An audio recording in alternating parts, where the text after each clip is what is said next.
అందరికీ నమస్కారం. నేను మీ journalist Madan Mohan. Welcome to our Madan TV news channel.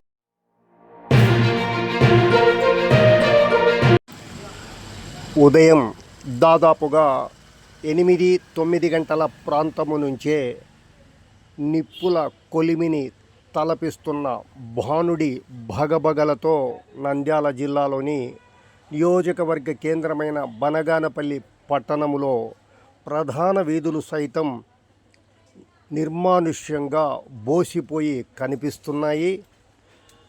ప్రతిరోజు ఉదయం 6 గంటల ప్రాంతం నుండి రాత్రిళ్ళు దాదాపు 10 గంటల ప్రాంతం వరకు రద్దీగా ఉండే పెట్రోల్ బంకు సర్కిల్ నుండి కొత్త బస్టాండుకు వెళ్ళే రహదారి నిత్యం జనసంచారంతో కిటకిటలాడే ఇటువంటి ప్రధాన రహదారులు సైతం ద్విచక్ర వాహనాలపై వెళ్ళేవారు కొద్ది మేరకు ద్విచక్ర వాహనాలపై వెళ్ళేవారు తప్ప పాదచారులు చాలా పలుచగా కనిపిస్తున్నారు. ఉదయం 8-9 గంటల ప్రాంతం నుంచే భానుడు తన ప్రతాపాన్ని చూపిస్తుండడంతో